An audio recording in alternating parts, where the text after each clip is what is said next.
Wednesday's meeting of Brics and global leaders took into account global development with specifics on the UN Sustainable Development Goals.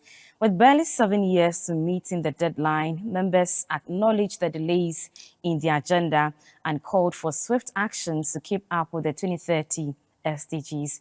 President Akufo-Addo was in attendance.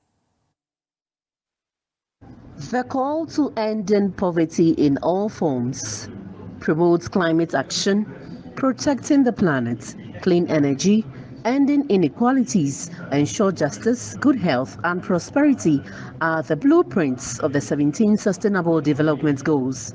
It is believed that only 30% of the goals have been achieved so far, and the 2030 deadline might not be met. Achieving these goals depends on how the world leaders respond and act in the remaining 7 years. The Brics leaders meeting, comprising 65 nations from across the globe and other unions, had their eyes on whipping up interest, renewing commitments, and finding ways of addressing the setback or stagnation. It was also to align Brics with Africa to enhance productivity, strengthen partnership, and advance their interests. We want a world without barriers between North, South, East, and West. We still seek a world in which we work together, underpinned by mutual respect. Through the 15th Brics Summit and this dialogue, we should strive to advance the Bandung spirit of unity, friendship, and cooperation. Speakers from the Brics Alliance called for solutions to add value to Africa's resources, harness her resources for the benefits of its people, expand infrastructure, step up the global climate change fight, close the gaps in trade agreements, fight food insecurity, piracy, terrorism, insecurity, among others.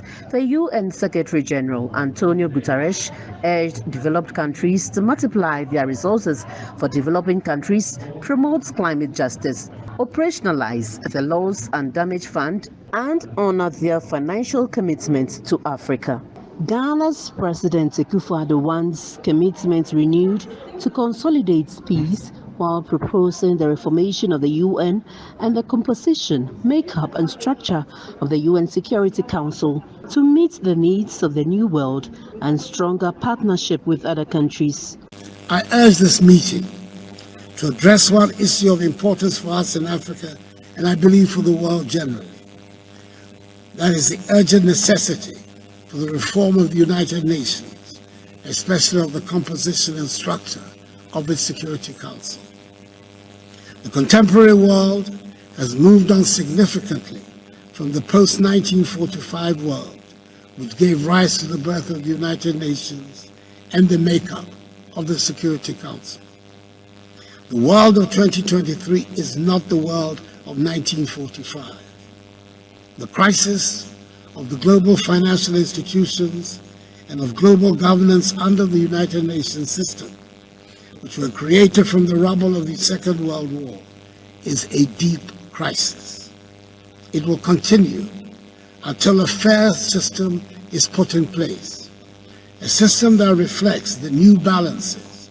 Conveying the collective message of the African Union, its chair wants Brics to support Africa on food security and partner Africa in terms of research in the pharmaceutical industry and the development of vaccines to fight emerging diseases.